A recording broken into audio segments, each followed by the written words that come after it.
The hardest workers rarely rule. They carry bricks for men holding blueprints. Look around any organization, any industry, any empire. The ones sweating the most are almost never the ones deciding. This is not a flaw in the system. This is the system. And today I'm going to show you exactly how it works. Why your exhaustion is someone else's profit.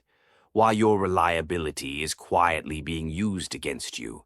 And why everything you were taught about effort was designed to keep you building someone else's dream. Let me describe someone. See if you recognize them. They wake up early, earlier than most. They answer emails before breakfast. They stay late when others leave. They take on extra projects. They say yes when they should say no. They're tired, always tired, but they push through because that's what they were taught. Work hard, stay consistent. Good things come to those who grind. And yet, something doesn't add up, because despite the hours, despite the sacrifice, despite being the most dependable person in the room, they watch others get promoted. They watch others take credit. They watch others rise, while they remain exactly where they started. They tell themselves, maybe I need to work harder. So they do, and nothing changes. If this sounds familiar, it's because you've been running on a treadmill designed to go nowhere. Not because you lack talent, not because you lack discipline, but because you were given the wrong map. And today, well, we burn that map.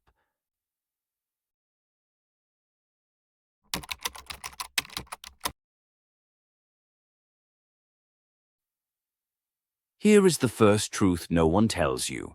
Hard work is not the same as leverage. I'll say it again. Hard work is not the same as leverage. Effort is visible. Power is not. You can see someone sweating. You can count the hours they put in. You can measure their output. But power moves silently. Power isn't about how much you do. It's about what happens when you stop. Think about that for a moment. If you disappeared tomorrow, would the system collapse? Or would it replace you by Friday? Most people, when they're honest with themselves, know the answer. And it terrifies them. So they work harder. They make themselves even more useful, more available, more accommodating. And in doing so, they dig deeper into the trap. Because usefulness without leverage is just servitude with extra steps. Let me give you a law, a silent law that governs every workplace, every social circle, every hierarchy on earth. Those who can be easily replaced will be treated as replaceable. It doesn't matter how good you are. It doesn't matter how loyal. If your absence creates no disruption, your presence holds no power. This is not cruelty. This is physics. And once you see it, you cannot unsee it. The lie you were sold is simple. Work hard and you will be rewarded. But the truth is colder. Work hard and you will be used efficiently. Reward is not guaranteed. It's negotiated. And negotiation requires leverage, something most hard workers never build. Because they're too busy working hard.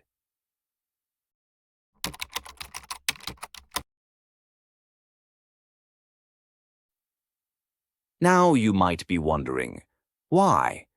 Why do so many intelligent people fall into this trap? Why do they keep grinding with no return? Why do they stay loyal to systems that will never be loyal to them? The answer is not stupidity, it's conditioning, deep conditioning. It starts earlier than you think. Let me take you back. Picture a classroom, 20 children, one teacher. The teacher cannot control 20 independent minds. That would be chaos. So what does the system do?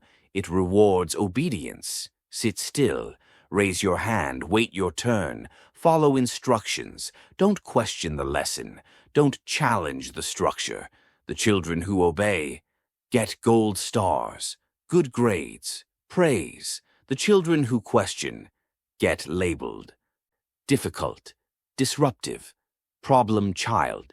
And so, year after year, the system trains you, not to think, but to comply, not to strategize, but to execute, not to design, but to perform tasks inside someone else's design.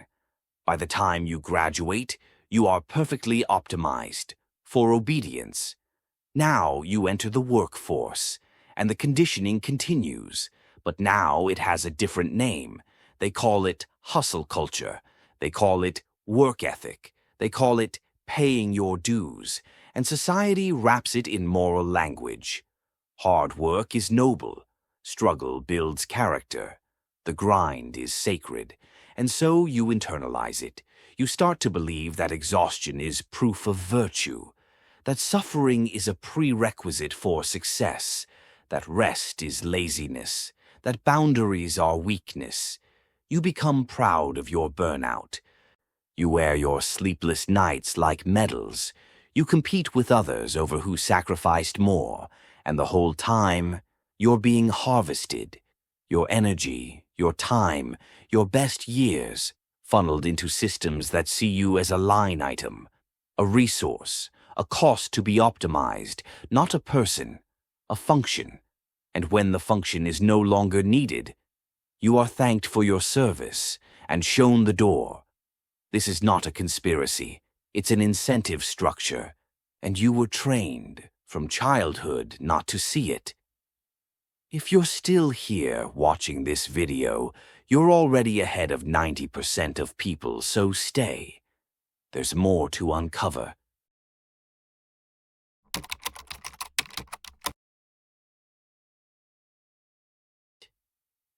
Let's bring this into the modern world. Let's talk about the specific traps that are waiting for you right now, today. Trap number 1, hustle culture. Social media has created a performance economy. Everyone is broadcasting how hard they work. Wake up at 4 a.m., cold showers, no days off, grind while they sleep. And it sounds inspiring. It feels motivating. But here's what they don't show you. Most of these people are performing productivity, not practicing strategy. They're busy. But busy is not the same as effective. Motion is not the same as progress. And yet, you compare yourself to them. You feel guilty for resting. You feel ashamed for having boundaries. You feel like you're falling behind, even when you're running faster than ever. This is the trap. They've convinced you that speed is the goal. But the real players, they're not moving fast. They're moving right. One precise move beats 100 frantic ones. Trap number 2, overperformance. You think that doing more than expected will get you ahead, so you deliver 150%. You exceed every deadline. You volunteer for the hard assignments. And what happens? They don't promote you. They increase your workload. Because you've just demonstrated that you'll do more for the same reward. You've negotiated against yourself. And now your 150% is the new baseline. Your excellence is the new expectation. And if you ever try to pull back, if you ever try to return to normal, they'll call you a disappointment. Even though normal was the job description, you trained them to expect more, and now you're trapped by your own generosity. This is how good people burn out. Not from failure, from success they can never maintain. Trap number 3, being reliable. This one is insidious, because reliability sounds like a virtue, and in some ways, it is. But in a power context, reliability is a cage. When you are the reliable one, you become the one who can be ignored. You don't need attention. You don't need check-ins. You don't need to be managed. You just produce, quietly, consistently, in the background. And because you cause no problems, you become invisible. The person who complains gets attention. The person who threatens to leave gets a raise. The person who demands recognition gets promoted. But you're too safe to prioritize, too stable to worry about, too dependable to consider. You have become furniture, functional, forgettable. And the cruelest part, you did this to yourself. By being everything they wanted, you became nothing they valued.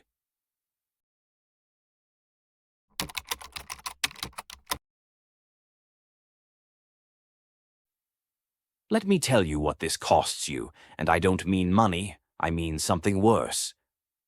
First cost, replaceability. Every hour you spend doing work that anyone could do is an hour you're not building something that only you can do. You're commodifying yourself. You're making yourself interchangeable. And the market does not pay a premium for interchangeable parts. It pays a premium for scarcity, for uniqueness, for irreplaceable value. If you are not building that, you are depreciating every single day. Second cost, burnout. This is not just tiredness. Burnout is what happens when effort and reward become permanently disconnected. When you work and work and work, and nothing moves. When you give your best, and it's never enough. Your body is not designed for this. Your mind is not designed for this. Eventually, something breaks. Sometimes it's your health. Sometimes it's your motivation. Sometimes it's your belief in yourself. And the tragedy is this. The system doesn't stop when you break. It replaces you. It moves on. It forgets your name. Because you were never the point. You were the fuel. Third cost, invisible ceilings. You will hit walls you cannot see, promotions that go to less talented people, opportunities that skip over you, recognition that lands on someone who did less. And you'll be confused because you followed the rules. You did everything right. But here's what you missed. The rules you were given were not the rules they play by. You were taught the employee game. They're playing the power game. Different rules, different board, different prizes, and until you learn the real rules, you'll keep losing while believing you're winning.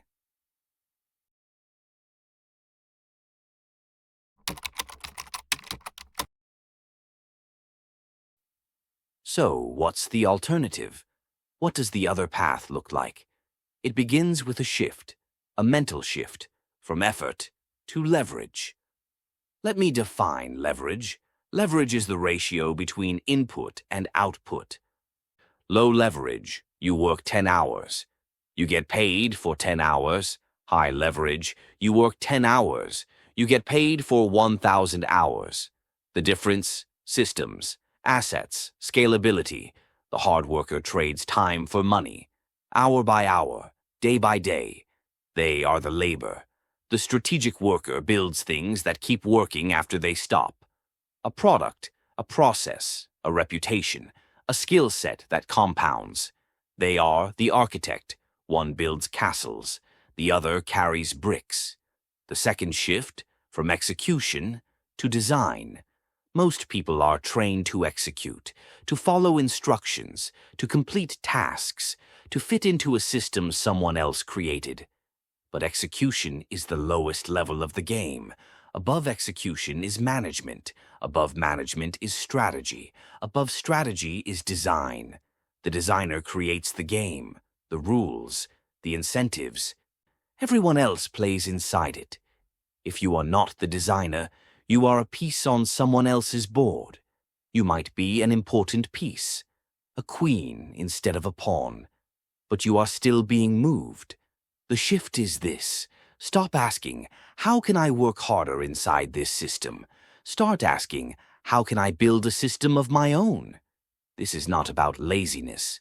The architect works, but they work on the blueprint, not the bricks.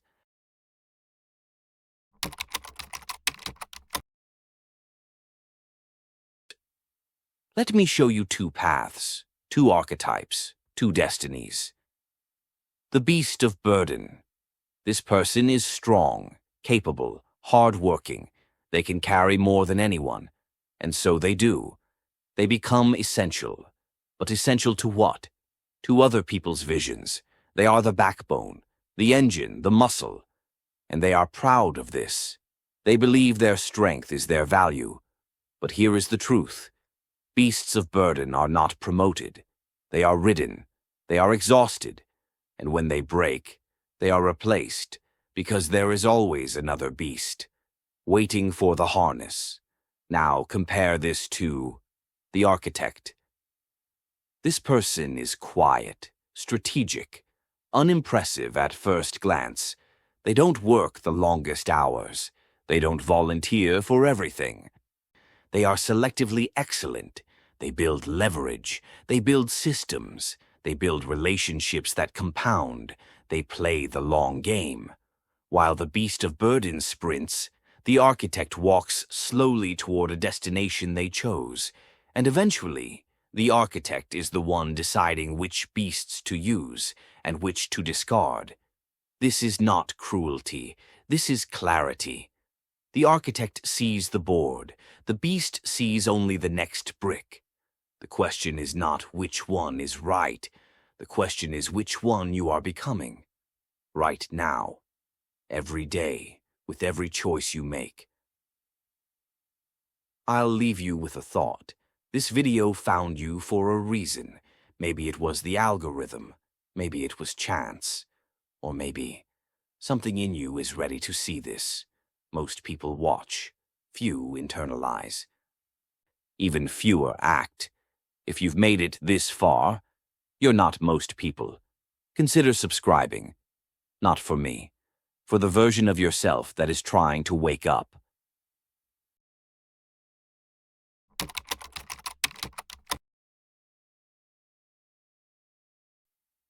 Let me leave you with the law that governs everything you've heard today. Write this down. Remember it. Let it inform every decision you make from here on. Those who build systems command those who work inside them. This is the silent law of power. It applies everywhere, in business. The person who builds the company commands the employees. The employees build the company's dream, not their own. In technology, the person who builds the platform profits from every user. The users create content for the platform's benefit. In society, the person who writes the rules controls the game. Everyone else plays by those rules without questioning who wrote them or why. The hard worker lives inside systems. The architect builds them. The hard worker is subject to rules. The architect writes them. The hard worker asks for permission. The architect grants it.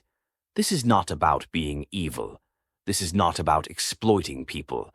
This is about understanding the structure of reality and choosing your position within it, consciously, deliberately, instead of being placed there by default, by conditioning, by someone else's design. You now see what most people never will, that effort alone is a trap, that the game has levels they never showed you, that the real currency is not labor, it's leverage, design, strategic position. You can keep carrying bricks, or you can learn to draw blueprints. The choice is yours. But now, it is a choice. You cannot unsee this. In the next video, I will show you something even more uncomfortable. Why being reliable is often punished, not rewarded, and how the most dependable people are the easiest to ignore. Until then, watch yourself. Watch the game. And remember, the mind architect doesn't work harder. They design better.